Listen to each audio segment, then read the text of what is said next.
তাহলে কি মমতা ব্যানার্জিকে আপনি অ্যাজ এ মুখ্যমন্ত্রী বলুন, লিডার বলুন, যাই বলুন, আপনি ঠিক কোন জায়গায় রাখবেন?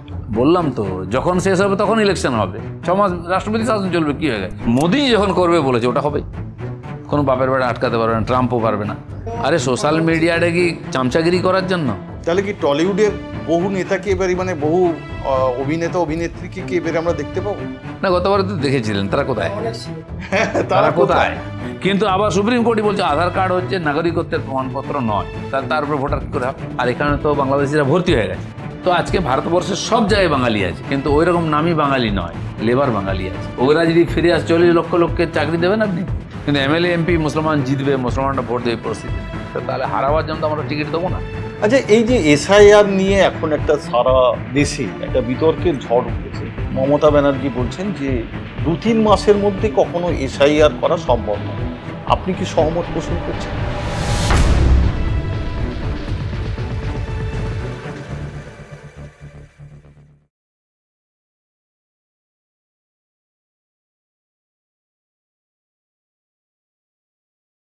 আচ্ছা, এই যে এসআইআর নিয়ে এখন একটা সারা দেশে একটা বিতর্কের ঝড় উঠেছে, দিদিও বলছেন, মানে মমতা ব্যানার্জি বলছেন যে 2-3 মাসের মধ্যে কখনো এসআইআর করা সম্ভব নয়, আপনি কি সহমত পোষণ করছেন? দেখুন, ভারতবর্ষের দেশের পক্ষে কোনো কিছু কাজ করলে সেটা নিয়ে বিতর্ক হবে, জেনে রাখুন। কেউ না করলে রাহুল গান্ধী তো করবেই, আর তারপরে দিদি করবে, এ নিশ্চিত। যেটি ভারতের পক্ষে হয়, ভারতের ভালোর জন্য হবে, এরা বিরোধিতা করবে। আর এদের বিরোধিতা করছে যে দেখে জেনে নেবেন যে এটা দেশের জন্য ভালো। প্রথম কথা, 370 নিয়ে হয়েছে, জিএসটি নিয়ে হয়েছে, ডিমনিটাইজেশন নিয়ে হয়েছে, এটা ওই হবে। আর মোদি যখন করবে বলেছে ওটা হবে, কোনো বাপের বাড়ি আটকাতে পারবে না, ট্রাম্পও পারবে না। কিন্তু প্রশ্ন হচ্ছে এগুলো কেন হচ্ছে? সত্যি হতে এসআইআর দরকার কেন হলো? আজ 20 বছর আগে হয়েছিল, 2 সালে বোধহয়, কেন হয়নি? তাহলে হওয়া উচিত। সেন্সারই হয়নি, সেন্সাস হচ্ছে না, সেটাও হওয়া দরকার আছে, নাহলে কার উপরে আপনি প্ল্যানিং করবেন? পপুলেশন জানেন না। তো সেই জন্য আজকে এসআইআর দরকার হচ্ছে কেন? বিহারে 54 লক্ষ তো সিধা ভোটার কাটা গেছে, আর সব মিলিয়ে প্রায় 65 লক্ষ লোক ভোটার লিস্ট থেকে বাদ গেছে, মরা ইত্যাদি নিয়ে। তো ওখানে কত 6.5 কোটি বোধহয় ভোটার আছে, মানে 10% ফলস ভোটার হয়ে গেল, যারা ভোট দিচ্ছে বা যাদের নামে কেউ ভোট দিয়ে সরকার গঠন করছে। এটা কি করে ঠিকঠাক হতে পারে গণতন্ত্র? আমাদের এখানে 7.5 কোটির কাছাকাছি ভোটার হয়ে যাবে এখানে যদি সেরকম হয়, আর এখানে তো বাংলাদেশিরা ভর্তি হয়ে গেছে। আমি একটা সাধারণ হিসাব বোঝাচ্ছি। একটা এই আধার কার্ড সরকার 13.5 লক্ষ আধার কার্ডকে ক্যান্সেল করে দিয়েছে, যেই আধার কার্ডের উপরে ভোটার হয়েছে, তাহলে 13.5 লক্ষ প্রথম গেল ক্যান্সেল ভোটার। প্রতি বছর 12 লক্ষ মতো লোক মারা যায় ভারতবর্ষটা, মোটামুটি হিসাব 12 লক্ষর মধ্যে প্রায় 10 লক্ষ ভোটার মারা যায়, বাকি বাচ্চা কাচ্চা কম বয়সী অ্যাক্সিডেন্টে অসুস্থ হয়ে মারা গেল। তো প্রতি বছর 10 লক্ষ ভোটার চলে যাচ্ছে, কমে যাচ্ছে। তো সেগুলো কয়েক বছর ধরে ডিলিট হয়নি। আপনি এখানে আমাদের পঞ্চায়েত কর্পোরেশন ভোটেও দেখা গেল সেই মারা গেছেন সাহিত্যিক, তারও ভোট হয়ে গেছে, অন্য নেতার বাবা মারা গেছেন, তার ভোটও হয়ে গেছে, এ তো খবরে বেরিয়েছে। তো এরকম আরও প্রায় কয়েক লক্ষ, মানে কয়েক বছর যদি বাদ দেয় 20-30 লক্ষ হবেই, এটা তো পাক্কা গেছে। এরপরে বাকি যে আসবে, এই নিয়ে 1 কোটির বেশি এরকম ফলস ভোটার পশ্চিমবাংলায় আছে। আর আমি আপনাকে বলছি, এই ফলস ভোটারের বেশিরভাগ লাভটা মমতা ব্যানার্জি পান, তার পার্টি পায় ফলস ভোটে। 1 কোটির কাছাকাছি ভোট কম পড়ে, আর তার যদি 90% টিএমসি পায়, তো যে ভোটটা লিড আছে আমাদের চাইতে, সেটা তো মাইনাস হয়ে গেল, আমরা লিড পেয়ে যাব, তো জিতবে কি করে? তো সেই জন্য এই সিধা হিসাব যে বাদ গেলে তার দোকান উঠে যাবে, ব্যবসা উঠে যাবে, তো এনি হাও আটকানোর চেষ্টা করো। চলছে, নির্বাচন কমিশন ঠিক করেছে, করবে। এনআরসি ঠিক করলো, আসামে করে দিল, এখানে এসআইআর বিহারে করেছে, এখানেও করবে। যদি মনে করে নির্বাচন কমিশন কেউ আটকাতে পারবে, রাষ্ট্রপতি শাসন করে করবে। দেশের স্বার্থে এটা করার দরকার, আর এটা করার পরে ইলেকশন করার দরকার, নাহলে ওই ইলেকশনের কোনো মানে হয় না। কিন্তু সেটা কি এত কম টাইমের মধ্যে হবে? বললাম তো, যখন শেষ হবে তখন ইলেকশন হবে, 6 মাস রাষ্ট্রপতি শাসন চলবে, কি হয়ে গেছে? প্রসেস তো শুরু হয়। ওখানে কমাসে হয়েছে, বিহারে তো অনেক ক্লেম হচ্ছে, এটা নিয়ে তো অনেক, না সব মেনে নিচ্ছে, তো আধার কার্ডও মেনে নিচ্ছে সরকার ওখানকার। কিন্তু আবার সুপ্রিম কোর্টই বলছে আধার কার্ড হচ্ছে নাগরিকত্বের প্রমাণপত্র নয়, তার উপরে ভোটার কি করে হবে? কিন্তু তা সুপ্রিম কোর্ট তো রায় দিয়েছে যে 12তম মানে এই হিসাবে প্রমাণ নথি হিসাবে আধার কার্ডটাকে রাখতে। কিন্তু সুপ্রিম কোর্টের রায় আছে যে এটা নাগরিক প্রমাণপত্র নয়, আর সেখানে কোথাও বলে আপকা পেহচান, সেটা নাগরিকত্ব বলে লেখা নেই ওর মধ্যে। যাই হোক, কোর্ট কাছারি তো চলছে, ও চলবেই, কিন্তু ইলেকশন কমিশন করিয়ে তো দিয়েছে। ওরা দেখলে আমাদের ভোটারই সব বাদ চলে গেলে, তাহলে হবে কি করে? কিন্তু নির্বাচন কমিশনের দেওয়া ভোটার কার্ডকে যদি না মানা হয়, নির্বাচন কমিশনের দেওয়া মানে আধার কার্ডকেও এরা মানছে। আধার কার্ড, যে আধার কার্ড আপনি জানেন বস্তা বস্তা পাওয়া যায় পশ্চিমবাংলায়, যেটা বস্তা বস্তা পাওয়া যায়, সেটা কি করে প্রমাণপত্র মানবেন আপনি? সবই পাওয়া যাচ্ছে এখানে। এই জন্য তো লিখেছে যে ওটা নাগরিক পরিচয়পত্র নয়, আপনি টাকা দিয়ে যে কোনোভাবে নিন না। এখানে এখানে আসছে মুর্শিদাবাদে, নদিয়া থেকে আধার কার্ড করে সারা দেশে চলে যাচ্ছে রোহিঙ্গারা, আর ছোটোখাটো লক্ষ লক্ষ সংখ্যায়। সেই জন্য তো এই প্রশ্নটা এসেছে। সেই জন্য তাকে, আপনি যে এখানে নাগরিক, একটা টাইমের আগে আপনি এখানে ছিলেন বা আপনার পিতৃপুরুষ ছিল, তার প্রমাণপত্র দিতে হয়। দুনিয়াতে সব জায়গায় হয়, কষ্ট কিসের? বাঙালি ঘেরাও, মানে এই যে বাংলা, আজকে বাঙালিদের কোনো ঠাঁই নেই বলতে গেলে সারা দেশে, এটা কি আপনাদেরকে কষ্ট দেয় না? 40 লক্ষ বাঙালি বাইরে চাকরি করছে, বাংলার বাইরে 50 লক্ষ হতে পারে। আচ্ছা। আর এখানে যারা বসে আছেন, আপনি ভারতবর্ষের যে কোনো হোটেলে চলে যান, সেফ বাঙালি হবে, বেয়ারের বাঙালি হবে, সব বাঙালি। আর আমি নিজে তো গত কয়েক বছরে ভারতবর্ষের যত বড় হোটেল, সেই মানে আমি বলবো মিজোরাম থেকে আরম্ভ, আসাম থেকে আরম্ভ করে গুজরাট, রাজস্থান, কাশ্মীর, আর হায়দ্রাবাদ থেকে আরম্ভ করে কেরালা, আন্দামানেও গেছি আমি। টোটো চালাচ্ছি, অটো চালাচ্ছে, বাঙালি ছেলেরা আন্দামানে সব চলে গেছে। কী করবো? সিকিমে গেছি, বাড়িতে কাজ করছে, পাহাড়ে একটা আমি অর্গানিক চাষ দেখতে গেছিলাম গ্রামে সিকিমে। দেখি আমাকে দূর থেকে ডাকছে নাম ধরে, দিলীপ দা। আমি ভাই এখানে পাহাড়ে করতে গেলে লোক গেলো সিকিম। দিলীপ দা বলছে কুচবিহারের ছেলে গিয়ে রাজমিস্ত্রির চাকরি করছে, আমাদের পার্টি ছেলে, বলে মারের চোটে পালিয়েছি। যাই হোক, তো আজকে ভারতবর্ষের সব জায়গায় বাঙালি আছে, কিন্তু ওই রকম নামই বাঙালি নয়, লেবার বাঙালি আছে। ওরা যদি ফিরে আসে 40 লক্ষ লোককে চাকরি দেবেন আপনি? কত হাজার কোটি টাকা রেখেছেন যে ওই দেবেন? এগুলো আর কোনো ইস্যু নেই। বাংলায় বাঙালি অবাঙালি কোনোদিন হয়নি, কেউ করেনি। বাঙালি কোনোদিন ভাষা নিয়েও ভয় নেই, সংস্কৃতি নিয়েও ভয় নেই, অন্যদের হারিয়ে যাওয়ার ভয় থাকে। বাংলায় সে ভয় ছিল না কোনোদিন, নাই। মহারাষ্ট্রের পার্টি তৈরি হয়ে গেল শিবসেনা মারাঠিদের জন্য, বাংলায় চলবে? আমরা বাঙালি তো অনেক বছর চলছে। একটা পঞ্চায়েত জিতেছে কোনোদিন? বাংলার লোক এত সংকুচিত মনে নয়। বাংলার দেশের নয়, বিশ্বের নেতা দিয়েছে। নেতাজি সুভাষ বোস, রামমোহন রায়, বিবেকানন্দকে দুনিয়ার লোক জানে। দুনিয়ার বিভিন্ন দেশে তাদের স্ট্যাচু আছে, নাম আছে। বাংলায়, পূর্ব বাংলা থেকে আসা উদ্বাস্তু হিন্দুরা পশ্চিমবাংলার বাইরে একাধিক রাজ্যে কলোনি আছে। আমি নিজে গেছি, আমি আন্দামানে 11.5 বছর থেকে গেছি বাঙালদের মধ্যে। বাঙালি এখানে ছিল মেজরিটি। আপনি কি আরএসএস এর হয়ে ওখানে ছিলেন? এখন তামিলদের সংখ্যা বেড়েছে। আমি মধ্যপ্রদেশে গেছি, আমি পিলিভিটে উত্তরপ্রদেশে গেছি, একাধিক রাজ্যে, উড়িষ্যায় গেছি, যেখানে বাঙালিরা আছে, গিয়ে কথাবার্তা বলেছি। তারা ওখানকার মতো হয়ে গেছে, কিন্তু বাঙালিদের দিব্য জমি বাড়ি, চাষবাস সবই করছে, চাকরি বাকরি।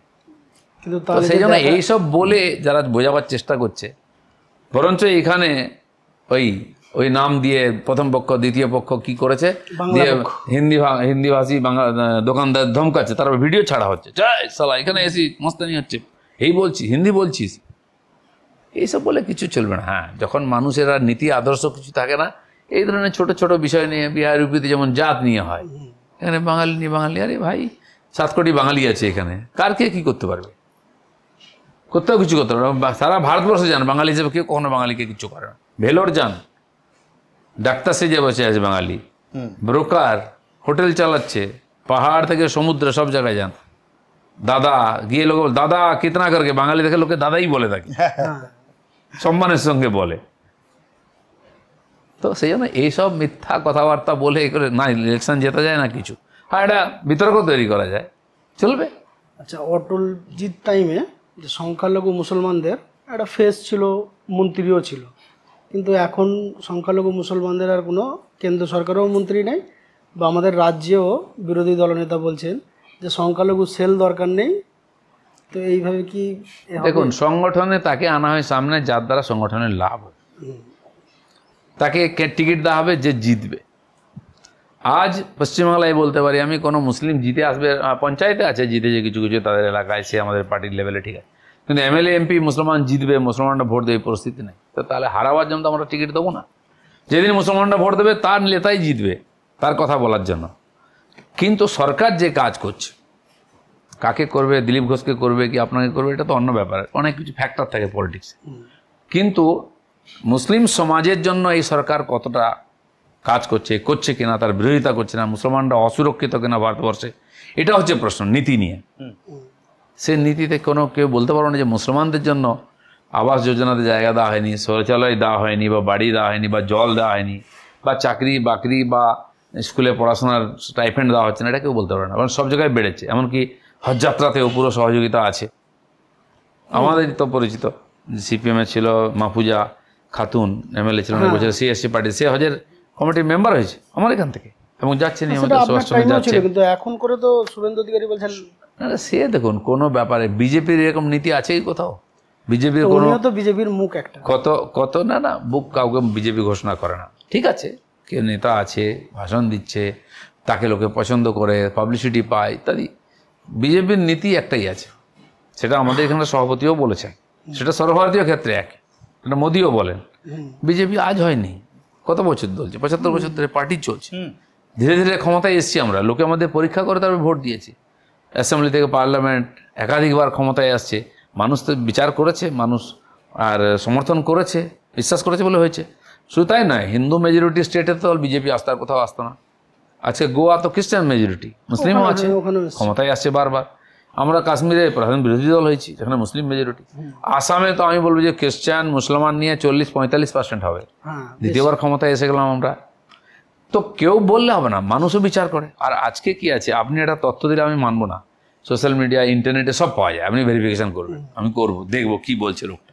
মমতা ব্যানার্জি বলে দিলে ঠিক, আর মমতা ব্যানার্জি বলেছেন মানে লোক তো মানবেন, মিথ্যা কথা হবেই নিশ্চিত, এটা বিচার লোকে জেনে গেছে। তো সেই জন্য ভুল ভ্রান্তি করে আজকাল বাচ্চা ছেলের কাছে মোবাইল সে টক টক টক গুগল সার্চ করে বলছে, না দাদা এটা ঠিক বলছেন না, দেখুন এত% ভোট পেয়েছিল, এই দেখুন এই বলেছে। দেখুন মমতা ব্যানার্জির সম্পর্কে আপনি বললেন যে উনি যা বলেন সব মিথ্যে কথা বলেন, মানে ইয়াং সমাজের কাছে সেটাই পরিচিত। এই মমতা ব্যানার্জিকেই আপনি বলেছিলেন যদি এই রাজ্যের যদি কেউ প্রধানমন্ত্রী হতে পারে তাহলে মমতা ব্যানার্জি। আমি বলিনি, আমাকে জিজ্ঞেস করেছিল মমতা ব্যানার্জি প্রধানমন্ত্রী আপনি কি হবে, আমি খুশিও বাঙালি হিসাবে, কিন্তু সম্ভব কি? স্বপ্ন দেখতে পয়সা লাগে না। দেখুন তাহলে কি মমতা ব্যানার্জিকে আপনি অ্যাজ এ মুখ্যমন্ত্রী বলুন, লিডার বলুন, যাই বলুন, আপনি ঠিক কোন জায়গায় রাখবেন? দেখুন অনেক ক্ষমতায় আমাদের এখানে সরকার চললো, আমরা বিধান রায়ের নাম বলি মুখ্যমন্ত্রী হিসাবে, তারপরে কজন মুখ্যমন্ত্রীর নাম আর বলি, তারপরে বাংলা কি পেয়েছে, কোথায় ছিল আর কোথায় এসেছে, আর্থিক দিক দিয়ে আমরা কোথায় ছিলাম, আজকে 1 নম্বর 2 নম্বর 3 নম্বর থেকে আজকে 10-12 নম্বরে চলে গেছে। টেকনোলজি, ইন্ডাস্ট্রি, এডুকেশান, সব ব্যাপারে দেখুন না, সবচেয়ে ভালো ভালো ইউনিভার্সিটি আমাদের যাদবপুর কী চলছে, আইএমস জোকা কী চলছে, আরজিকর সবচেয়ে ভালো হসপিটালের মধ্যে, মেডিকেল কলেজের মধ্যে কী চলছে, এই নামের জন্য কি আমাদের পূর্বপুরুষরা করেছিলেন? এরপরে আপনি কি নিয়ে যাবেন? এখনও ভালো আছে, আর তার জন্য এদের কৃতিত্ব নয়। ক্যালকাটা ইউনিভার্সিটি, যাদবপুর ইউনিভার্সিটি খুব নামি, আর সেই জন্য পশ্চিমবাংলার লোকে চেনে। ডক্টর রাজেন্দ্র প্রসাদ এখানে পড়তে এসেছিলেন, অবশ্যই বিদেশি অনেক নেতা হয়েছেন, বাংলায় পড়ে গেছেন, অনেক বড় বিশ্বের ডাক্তার মেডিকেল কলেজে পড়ে গেছেন। লোকে আগে বলতো ডাক্তার দেয় বাংলা, নেতা দেয় ইউপি, প্রচলিত ছিল। আজকে ডাক্তার জ্যান্তই থাকছে না, তার দেবে এই অবস্থা, ডাক্তাররা মাসের পর মাস আন্দোলন করছে। তো যার আমলে এই ধরনের পরিস্থিতি হয় তার সম্বন্ধে কি সার্টিফিকেট দেবো আমি আর বাঙালি হিসাবে? তার মানে একটাই পরিষ্কার হয়ে গেল যে আপনি তৃণমূলে কোনো মতেই যাচ্ছেন। কেন যাব? ভাত কাপড়ের অভাব হয়েছে নাকি আমার পদ চাই, নাকি মন্ত্রী হতে এসেছি আমি? তো মন্ত্রী হলে ওই সময় তো বলতে পারতাম আমাকে কদিনের মন্ত্রী করে দিন দিল্লিতে, 19 জন 18 জন জিতেছিল আমাকে বলা হয়েছিল। বলছে না না, আমি দিল্লি গিয়ে কী, আমার পশ্চিমবাংলায় লড়াই করতে, এখানে পরিবর্তন করতে হবে। আমি লড়াই করার লোক, আমি সংগঠন করার লোক। দেখুন তৃণমূলীরা বলছেন, তৃণমূলীরা মানে যারা তৃণমূলের তারা বলছেন যে এবারেও আমরা মানে হাসতে হাসতে আসবো, ড্যাং ড্যাং করে আসবো। আপনার কি মনে হয়? কেউ কেউ বলবে আমরা হেরে যাবো এবারে, শেষ হাসি তো পাবলিক হাসবে যে কেমন দিলাম। তো রাজনীতি হচ্ছে এরকমই, যতক্ষণ না রেজাল্ট আসছে বলা যাবে না। এটা তো বুদ্ধিমান লোকেরা কেউ ভবিষ্যৎবাণী করে না এভাবে। আমি অনেক নেতার বক্তব্য এখনও দেখুন, এখন তো সব ভিজুয়াল হয়ে গেছে, রেকর্ডিং আছে, শোনা যায়, এই বলেছে তাই বলেছে। মমতা ব্যানার্জির সঙ্গে কথা উঠলো, আমি সকালে এক্ষুনি বসে বসে দেখছিলাম, উনি ভাষণ দিচ্ছেন। 95% আমরা 99% কলকাতায় সব কাজ করেছি, কোনো ওয়ার্ডে জল জমে না। 26শে ডিসেম্বরের মধ্যে বাকি 1-2টো ওয়ার্ড ঠিক করে দেবো, আর সঙ্গে সঙ্গে দেখাচ্ছে চারদিকে জলে ভাসছে সব, বাস ডুবে গেছে, ট্যাক্সি ডুবে গেছে, সমস্ত জলে জল।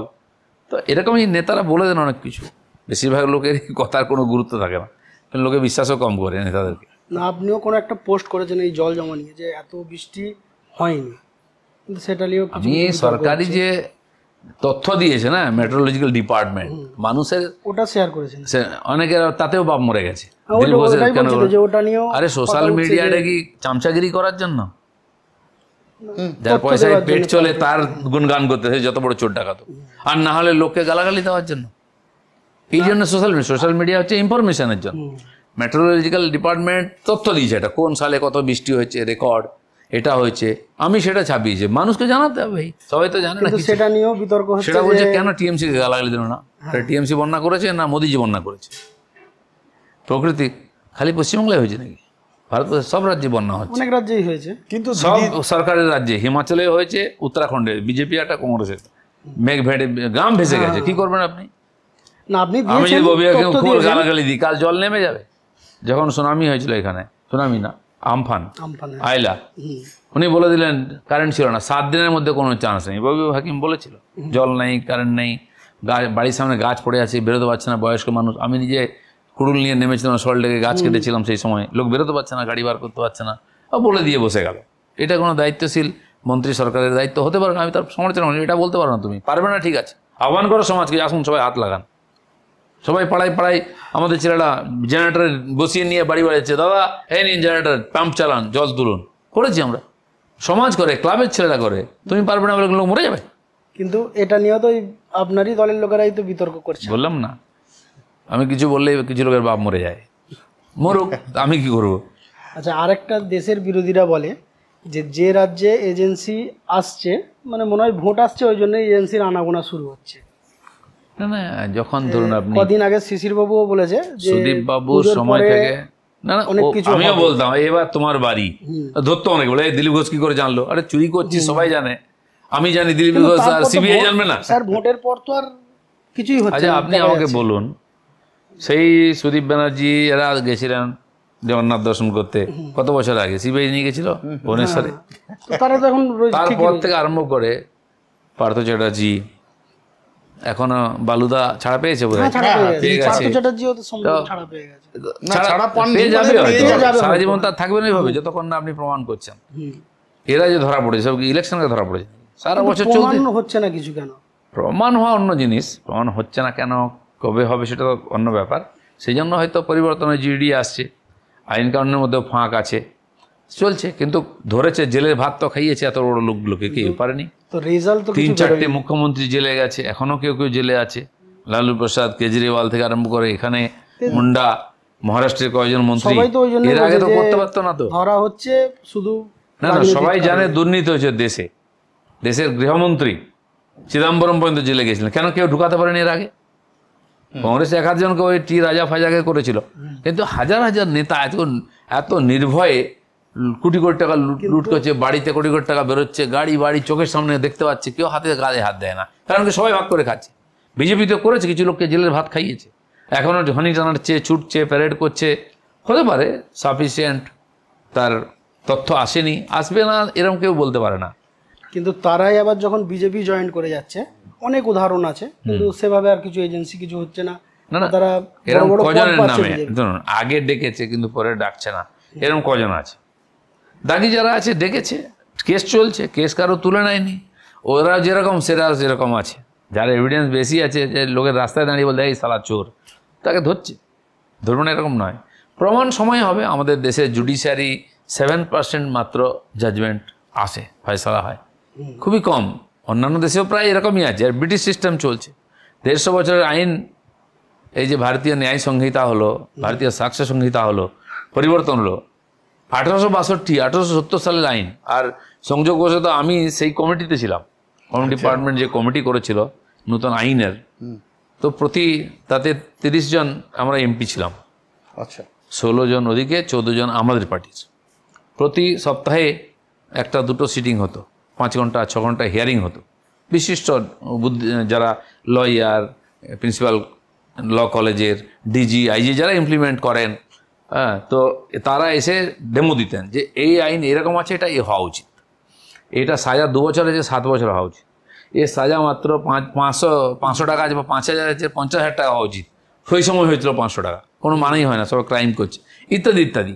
মহিলাদের নয় পুরুষদের রাখা উচিত, এই অফিসার নয় ওই অফিসারকে রাখা উচিত, এ পুরো চলেছে। আমার তো আইন জানার কথা নয়, এই সুযোগে আমি ভারতের আইন সম্বন্ধে ধারণা হল, ব্রিটিশ আইন আর ভারতের আইন তো পরিবর্তন করার চেষ্টা হচ্ছে। আর দিন 150 বছর কেউ করেনি, সেটাও হচ্ছে। এগুলো হচ্ছে প্রসেসটা, হওয়ার পরে আস্তে আস্তে হবে। দিলীপ দা, একটা ব্যাপার আছে যে আপনাদেরই সংসদীয় কমিটি, আপনাদেরই বিজেপির লোকজন বলে গেলেন যে এই যে আমাদের রাজ্যে 3 বছর ধরে কোনো কেন্দ্রীয় গ্রামীণ সড়ক যোজনা থেকে শুরু করে বাড়ি তৈরি করা থেকে শুরু করে কোনো কিছুতেই সাহায্য আসছে না। এটা কি এক ধরনের মানে রাজ্যকে বঞ্চনার? সাহায্য আসছে না মানে গত বছরও দিয়েছে কয়েক হাজার বাড়ির জন্য টাকা, নিয়মিত আসছে না কোনটা বলুন? ওরা একটা হিসাব দেখিয়ে দিচ্ছে, 100 দিনের কাজ, এত টাকা কোথা থেকে আনছিস টাকাটা, এত টাকা হিসাব দেখাচ্ছে। অথচ দেখুন কংগ্রেস আমলের সময় যে 3 লক্ষ কোটি টাকা দিয়ে থাকে, এখন 7 লক্ষ কোটি টাকা দিয়েছে আমাদের সরকার, সব খাতে বেশি দিয়েছে। কেন্দ্র সরকারই বলছে সব, হিসাব তো দেওয়ার প্রশ্ন নেই এখানে। টাকাটা কোথায় গেল কেউ জানে না, আর কোথায় জানে আমরা জানি কোথায় যাচ্ছে টাকা, নেতাদের বাড়ি গাড়ি দেখে, কিন্তু সরকারের কাছে কোনো হিসাব নেই। আর সরকারের রুলই আছে হিসাব না দিলে টাকা দেবে না, তাও বলছে দিয়ে দাও দিয়ে দাও, বাংলার লোকে কষ্ট পাচ্ছে। এসব তো মিথ্যা কথা, সিপিএমও তাই বলতো, এনারা সেই গত ধরেছেন, কিন্তু প্রমাণ দিতে পারবে না যে বিহারকে দিয়েছে আমাদেরকে দেয়নি এই টাকাটা। তারা নিজেরাই ঠিক করে নিচ্ছেন কী টাকা আয়লা হয়েছিল। আমরা 50,000 কোটি টাকা চেয়েছিলাম, 10,000 কোটি টাকা দিয়েছে, 40,000 দেন, ওটা তোর বাপের টাকা নাকি 40,000 কোটি টাকা? তুমি বলে দেবে কত ক্ষতি হলো। আর কি করে বলছেন নেতারা? হেলিকপ্টারে ঘুরে গেলেন, জানতে পারলেন যে এত হাজার টাকা কোটি।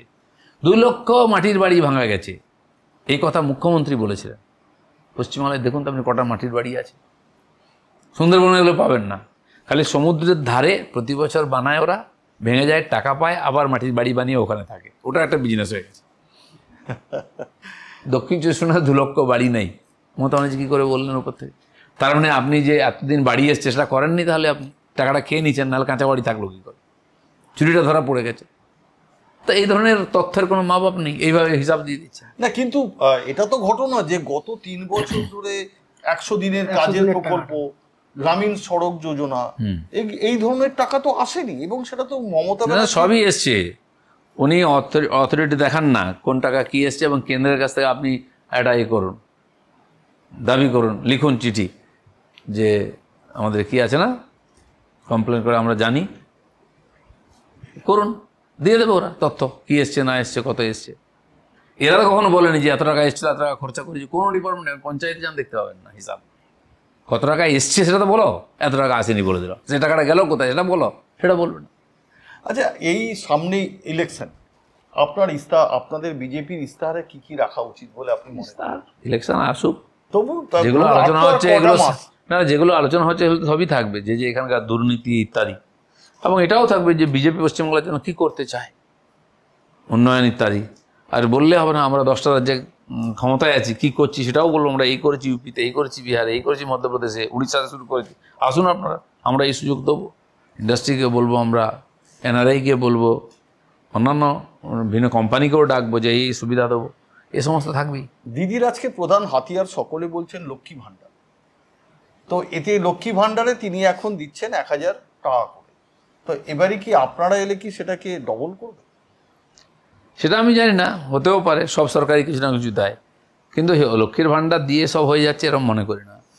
এর চেয়ে অনেক বেশি কেজরিওয়াল দিয়েছিল দিল্লিতে, বাস টাস ফ্রি মহিলাদের জন্য, এই free, school free, college free, এত টাকা নাও, এই নাও, কী হলো? তাড়াতাড়ি পাল্টে গেল, উড়িষ্যাতেও ছিল, একদম পাল্টে গেল। তো গণতন্ত্রে কি আছে? হ্যাঁ ঠিক আছে, সাময়িকভাবে মানুষকে বিভ্রান্ত করা যায়। সমস্ত ক্লাবকে পয়সা দিত, এখন বন্ধ করে দিয়েছে, কেন বলুন তো? ক্লাব হয়েছিল, ক্লাবের ছেলেরা নেবে, ফিস্ট করবে, সব ইলেকশন আমাদের হয়ে খাটবে।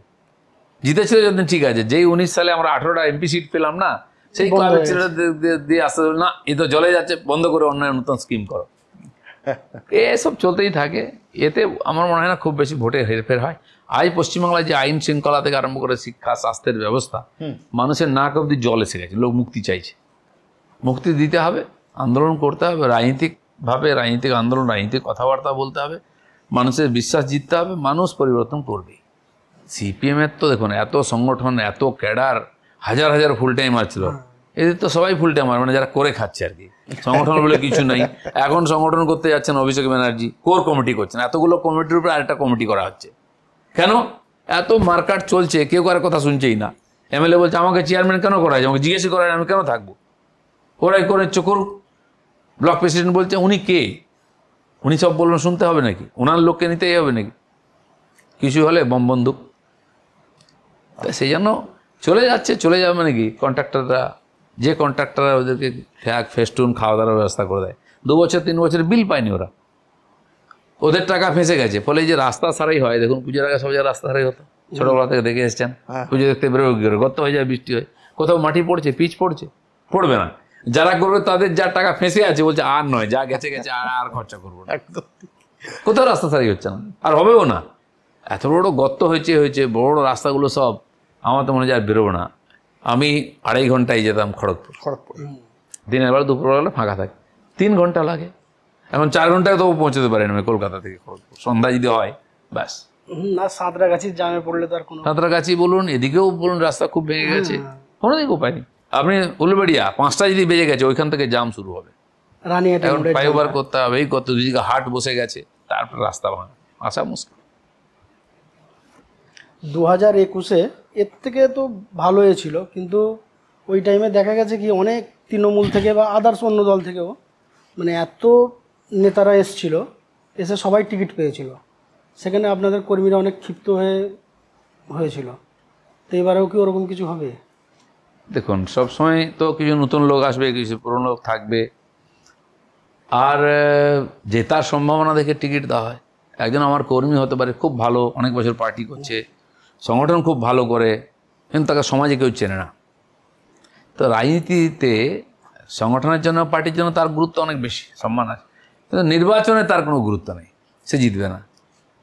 আপনি এত বছর সাংবাদিকতা করেছেন, 40 বছর সাংবাদিকতা খুব নামি, তার হোম মিডিয়া জানে, অনেকের লেখা আমি পড়তাম, অনেক ছোটতে পড়ি, ভালো সাংবাদিক, 2-1টা ডিবেটে গিয়ে তাদেরকে প্রথমবার দেখলাম, আমি কিছু চেনেই না, নামটা চেনে, দেখেনি কোনোদিন।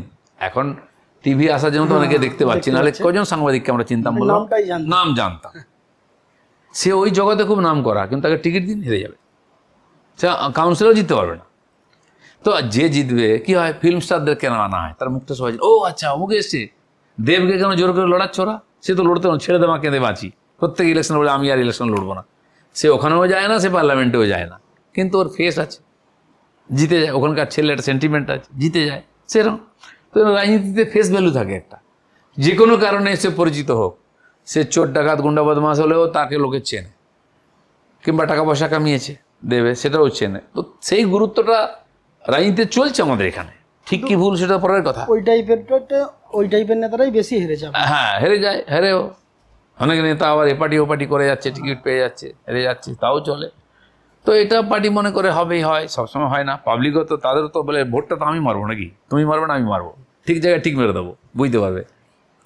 বিজেপি কিছুদিন আগেও বলতো যে পরিবারতন্ত্র, মানে কংগ্রেস পরিবারতন্ত্র, রাহুল গান্ধী পরিবার চলছে। যদি তাই বলা হয় তাহলে তো বলবো আপনাদের দলও তাই। কেন না, ধরুন আজকে কাঁথি যদি ধরা হয়, শুভেন্দু অধিকারী, তার ভাই, তার বাবা, সবাই ওখানে দাঁড়াচ্ছেন, তাহলে আপনাদেরও তো সেই পরিবারতন্ত্র চলছে। আজকে অমিত শাহকে দেখুন, তার ছেলে জয় শাহ আজকে ক্রিকেটের প্রধান তো অমিত শাহ ছেলে ডাক্তার হবে না, ও তো এমপি হয়নি, সে ক্রিকেটে গেছে, তার সে যোগ্যতা আছে, গেছে না। কিন্তু অধিকারী ফ্যামিলিটাকে কি আপনি সাপোর্ট করছেন? দেখুন, অধিকারী ফ্যামিলি যারা এখন রাজনীতি করছেন, তারা তো আমাদের পার্টিতে রাজনীতি শুরু করেননি, তারা এমএলএ এমপি মন্ত্রী ছিলেন আগে, সেই অবস্থায় এসেছেন, নেতা হয়েছে আমাদের পার্টিতে, পার্টি নিয়েছে। এবার কি আছে, আপনি এই পরিস্থিতির মধ্যে থাকবেন, যেমন ধরুন সিপিএম ফিল্ম স্টারদের নিয়ে এসে করতো না, করেছে কি, তারা তো এত বছর ক্ষমতায় ছিল, শুরু হয়েছে কংগ্রেস থেকে, টিএমসি সেটা করেছে, বিজেপিও সেটাকে ফলো করছে, কিছু কিছু পরম্পরা তৈরি হয় রাজনীতিতে। তো পরিবার পদ্ধতিও এটা একটা আমাদের দেশের গণতন্ত্রের একটা রোগ।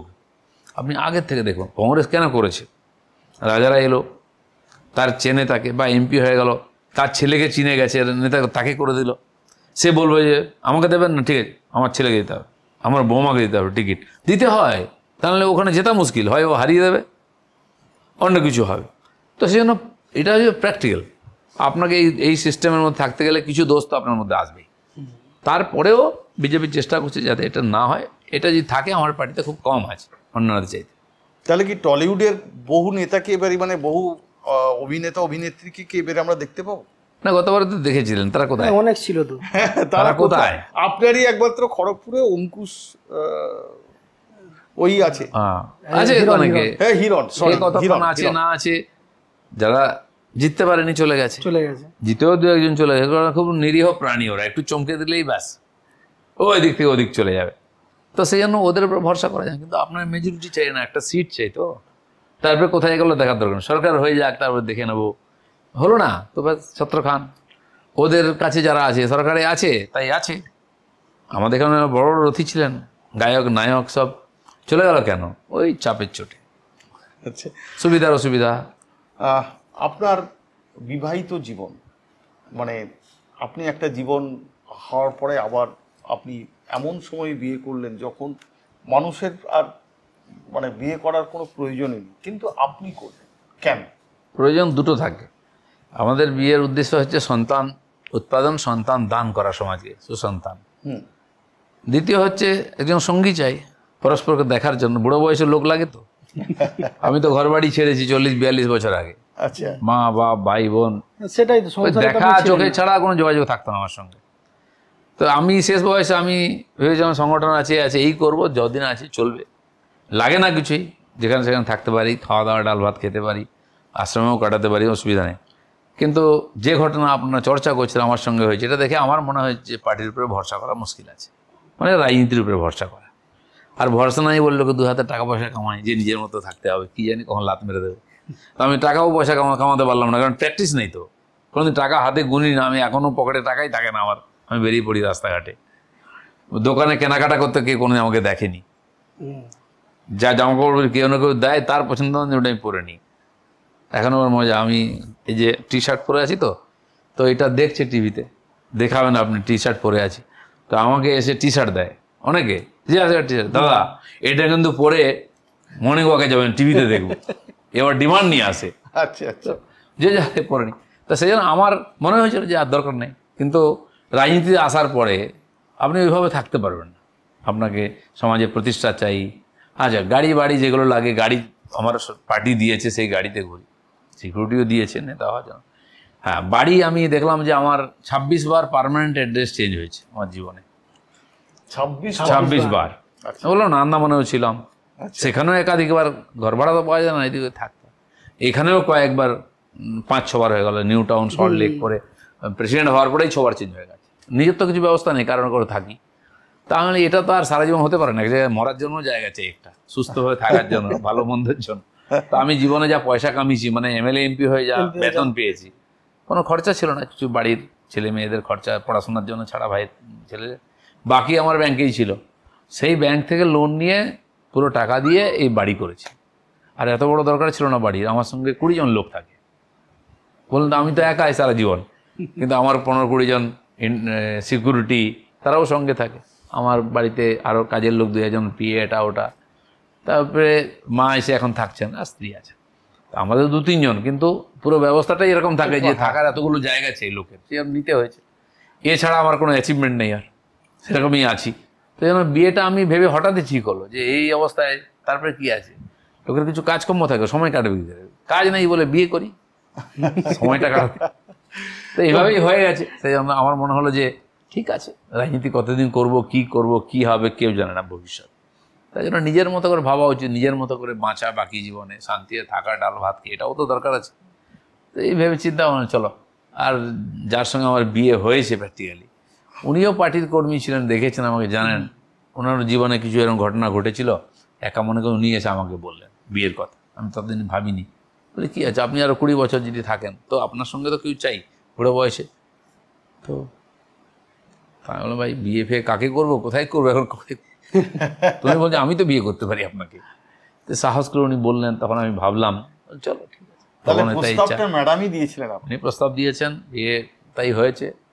বাকি আমি বলেও দিয়েছি, মানে সংসার করা আমার অভ্যেসে নিচ্ছি, চিরজীবন ঘরে থাকিনি আমি কারোর সঙ্গে অ্যাডজাস্ট করে। তো সেই জন্য আমার সঙ্গে অ্যাডজাস্ট করে থাকতে গেলে ওর ডিমান্ড চলবে না, সিনেমা দেখাতে নিয়ে যাও, ফুচকা খাওয়াও, এই কাপড় কিনবো, আমাকে 2 একবার বলেছে। চলুন শপিং করতে বাজারে যাই, ওটা আমি জীবনে করবো না। ওসব আপনারা করুন, বাকি যেটুকু করার আমি করব। এভাবে চলছে। তো ম্যাডামের কাছ থেকে আপনার চাহিদাটা কি, বা ম্যাডামই বা আপনার কাছ থেকে চাহিদাটা? না, কোনো চাহিদা নেই। উনি নিজের জীবনে পরিশ্রম করেছেন, চাকরি করেছেন, ব্যবসা করেছেন, ছেলে মানুষ করেছেন, ছেলেকে ভালো পড়িয়েছিলেন, সে ছেলে চলে গেছে। সেন ওনারও জমি জায়গা আছে, পৈতৃক সম্পত্তি পেয়েছেন, তার অভাব নেই কিছু। তার সঙ্গী দরকার ছিল, সম্মানের সঙ্গে মাঝার। আমি এটাই বলেছিলাম যে এই বাড়িতে অধিকার সম্মান এটা আপনার থাকবে, আপনি স্বাবলম্বী। আমি যে ধরনের কাজ করি, বাড়িতে থাকিই না, বলা চলবে না যে এখানেই রাত্রে আসতে হবে বাড়িতে, এটা বলা যাবে না। আমি যখন ঘুরে বেড়াই সংগঠন করি, ওটাই করবো, সারা জীবন করেছি। বাকি যেটুকু দায়িত্ব পালন করার করবো। তো পুজোতে কি ম্যাডাম আপনাকে কি দিলেন, বা আপনি বা ম্যাডামকে কি দিলেন? আমিও কিছু দিনই, ওনার খুব ইচ্ছা ছিল কিছু কেনাকাটা করেন, যে না দরকার নেই, বাকিরা বন্ধু বান্ধব এত কিছু জিনিসপত্র দিয়ে দেয়, ওগুলোই পরতে হয়। এই যে একটা পরেছি আজকে, এরকম পরে দেখাতে হয় যে আমি পরেছি। কেন আমার কোনোদিন ডিমান্ড ছিল না কারোর কাছ থেকে, মা বাবার কাছ থেকেও নয়, সমাজ থেকেও নয়। যে যা দেয়, অভাব হয় না, চলে যায়। তো তাও বাড়ির লোকের ইচ্ছা থাকে, কি কিনবো, কি লাগবে তুমি ঠিক করো, সেটাই কিনে নিয়ে এসো, আমার কিছু লাগবে। আচ্ছা, এবার একটু একটা র্যাপিড ফায়ারে যাচ্ছি আর কি। মোহনবাগান না ইস্ট বেঙ্গল? আমি ওইভাবে কোনো ক্লাবের কোনোদিন সাপোর্টার ছিলাম না। ক্রিকেট না ফুটবল? আমি ক্রিকেট বেশি দেখি, ছোটবেলায় ফুটবলও খেলেছি, ক্রিকেটও খেলেছি, কিন্তু ক্রিকেটে ভারত বেশি জেতে, তো বিশ্বকাপও জিতে যায়, চান্স থাকে, যেন ক্রিকেটটা বেশি পছন্দ করি, খেলা দেখি। সৌরভ না সচিন? সৌরভ আমাদের নেতা, ক্যাপ্টেন, তার কোনো জুড়ি নেই ভারতীয় ক্রিকেটে। ক্যাপ্টেন আমার মনে হয়, আমি অনেক বছর সে বিশ্বকাপ দেখেছি, কপিলের ব্যাটিং ইত্যাদি এসব, কিন্তু 83 তখন থেকে দেখি। কিন্তু সৌরভের যে ক্যাপ্টেন্সি, এটা তার কোনো তুলনা হয় না। সেই জন্য আমি ওর ফ্যান ছিলাম, এখনও আছি। আমি ওকে একদিন বললাম, আমি তোমার ফ্যান, খেলা দেখতে গেছিলাম, আবার প্রেসিডেন্ট হয়েছে। তা আমি ইয়ার্কি মেরে বললাম। শেষের দিকে ওর ফর্ম খারাপ হয়ে গেছিলো, কিন্তু তাও খেলতো। আমরা মজা করে বলতাম, দেখো উইকেট কিপার হিসাবে, ব্যাটসম্যান হিসাবে নেয় না তাকে কোটায়, আমাদের সৌরভ ক্যাপ্টেনের কোটাতে খেলছে। ওকেও বললাম, হাসাহাসি হলো। তো একটা ক্যাপ্টেন হিসাবে। দ্বিতীয় হচ্ছে সচিন, তো ক্রিকেটের ভগবান বলা হয়, আর দুজনকে আমরা একসঙ্গে খেলতে দেখেছি, তো আমি দুজনেরই ফ্যান। প্রিয় অভিনেতা অভিনেত্রীর নাম? ছোটবেলা থেকে সিনেমা দেখেছি, গ্রামের ছেলে তো অত সিনেমা দেখিনি। উত্তম কুমারকে দেখেছি, তার অভিনয়, সুচিত্রা সেনের অভিনয় খুব ভালো লাগতো। পরবর্তীকালে সঞ্জীব কুমার, আমাদের হিন্দিতে অমিতাভ বচ্চন, এদের অভিনয় খুব ভালো লেগেছে। এখন আর তো সিনেমা সেভাবে দেখা না। বাংলায় তো সত্যি বলতে গেলে সেরকম অভিনেতা নাই। আর হিন্দিতেও খুব ভালো অভিনেতা যাকে বলে, নাচা গানা হুল্লোড় চলছে, কিন্তু আমার সেরকম সিনেমা দেখেন না, পছন্দ হয় না। দেখি এই সেদিন যেমন বেঙ্গল ফাইল দেখতে উড়িষ্যা গেলাম, বালেশ্বর গিয়ে সিনেমা দেখে এলাম, এখানে দেখা যাবে না। তো এরকমই কিছু সিনেমা হয় টয় দেখি মাঝে মধ্যে। জীবনের সবচেয়ে স্মরণীয় মুহূর্ত? স্মরণীয় মুহূর্ত কি বলবো, প্রথমবার এমএলএ হলাম, ভাবিনি এমএলএ হতে হবে, হয়ে গেলাম, সেটাও স্মরণীয়। এমপি হলাম, সেটা স্মরণীয়। অনেকগুলো আছে যেগুলো আমার জন্য অপ্রত্যাশিত ছিল, বাকি না চাইতে আমি পেয়েছি। রাষ্ট্রপতির সঙ্গে একাধিকবার বিদেশ ভ্রমণ করেছি, প্রধানমন্ত্রীর গাড়িতে বসে গেছি, যেগুলো সাধারণত কেউ করতে পারে না। আমার কাছে হয়তো খুব গুরুত্বপূর্ণ, কিন্তু সাধারণ মানুষের কাছে খুব গুরুত্বপূর্ণ এটা হয় না, অসম্ভব এক প্রকার সেটা হয়েছে। আমার জন্মদিন ছিল, আফ্রিকা থেকে ফিরছি রাষ্ট্রপতির বিমানে, ফিরছি মানে একটা দেশ থেকে, গাম্বিয়া থেকে গিনি যাচ্ছি। তো 1 আগস্ট সকালবেলা দেখা হলো, উনি আমাকে কংগ্রাচুলেট করলেন নিজের থেকেই, তারপরে ডেকে ফুল টুল দিলেন। তো ওই বিমানেতে যখন যাচ্ছি আমরা 35,000 ফুট উপরে, সেখানে আমার জন্মদিন পালন করলেন ওখানকার যারা সেনা প্রধান ছিলেন, কি বলে আর্মি এর চিফ ছিলেন তারা, এবং যারা ওখানকার ক্রু ছিলেন, তারা ওই বিমানের মধ্যে, রাষ্ট্রপতির বিমানে টেবিলে কেক নিয়ে এসে, আর মন্ত্রী ছিলেন প্রতাপ ষড়ঙ্গী, উনি কেক কাটলেন। এ ধরনের কিছু ঘটনা আছে যেগুলো বাই চান্স হয়ে গেছে, কিন্তু স্মরণীয়। রাজনীতিতে আইডল কে? দেখুন, রাজনীতিতে আইডল তো ভেবে আসিনি আমি কোনোদিন রাজনীতিতে। এখন আমার আইডল মোদিজি, তার মতো সফল এবং ব্যক্তিগত জীবনেও সাত্বিক, সৎ, ডিসিপ্লিন। আর একই স্কুলে পড়ে এসেছি আমরা আরএসএস থেকে, তো বেসিক্যালি সব একই রকম আছে। উনি অনেক আগে রাজনীতিতে চলে এসেছেন, একটু কম বয়সে, আমি বেশি বয়সে এসেছি। তারপর ওনাদেরকেই ফলো করছি। অমিত শাহ এখানে এসছেন, রাজনীতিক কূটনীতি কী সেগুলো দেখেছি ওনাদের কাছ থেকে। অমিত শাহকে দেখেছি, অটল বিহারী বাজপেয়ীকে দেখার সুযোগ হয়েছে কাছ থেকে, বা আমাদের সময়ই তারা হয়েছেন সব। এই সমস্ত লোকেরাই রাজনীতিতে আমাদের কাছে সামনেই আছে। আত্মজীবনী যদি লেখেন তার নামকরণ কি করবে? এখন তো ভাবিনি এটা, আত্মজীবনী লিখবো কোনোদিন। কেউ যদি লেখে তার কাজ, আমি মনে করি না সেরকম কিছু করেছি আত্মজীবনী লিখতে হবে। হ্যাঁ, যদি কিছু মনে থাকে লোকে রাখবে, বই লিখলে মনে রাখবে এরকম নয়, সেভাবে ভাবিনি। যদি এরকম প্রস্তাব আসে, কিছু আসে, তখন ভাবা যায়। রাজনীতিবিদ দিলীপ ঘোষ আর মানুষ দিলীপ ঘোষ কাকে এগিয়ে রাখবে? আমি নিজেকে কখনো রাজনীতিবিদ মনে করিনি, আপনারা কিভাবে দেখেন আমি জানি না। আমি নিজেকে মানুষ দিলীপ ঘোষ মনে করি। সেজন্য আপনারা আমাকে যারা, আপনি হয়তো 5-10 বছর আমাকে দেখছেন, মিডিয়াতে এলাম তাই, আমার ছোটোবেলা থেকে যারা দেখেছেন, মা তো আছেনই এখন 84-85 বছর বয়স, তাকে জিজ্ঞেস করতে পারেন, কিন্তু আমিও মায়ের কাছে বেশি দিন থাকিনি ছোটোবেলা থেকে বাইরে। এছাড়া আমার বন্ধু বান্ধব আছেন অনেকে যারা আমাকে দেখেছেন, যারা আরএসএসের মধ্যে আমাকে দেখেছেন, আপনারা তার সঙ্গে কথা বলতে পারেন। আমার জীবনে আমি বিশেষ পরিবর্তন হতে দিইনি, রাজনীতি যেটুকু মিনিমাম করতে হয়। বাকি ব্যক্তির দিলীপ ঘোষই আছে, ওইরকমই আছে, ওইরকমই থাকার ইচ্ছা আছে আমার। রাজনীতি যেমন, আমি যেমন অন্য জায়গায় থেকেছি, অন্য সংগঠনে কাজ করেছি, অন্য দেশে গেছি, নতুন জায়গায় গেছি, নতুন বন্ধু হয়ে গেছে, এগুলো পাল্টে যায় কিছু পরিস্থিতির কারণে। কিন্তু ব্যক্তি হিসাবে আমার চরিত্র, স্বভাব, ব্যবহার, জীবনের ডিসিপ্লিন কখনো পাল্টাতে দিইনি আমি, আর এখনও তাই। অসংখ্য ধন্যবাদ দিলীপ দা, ভালো আপনি থাকুন আমাদের সবাই। সঙ্গে এতক্ষণ সময় কাটানোর জন্য।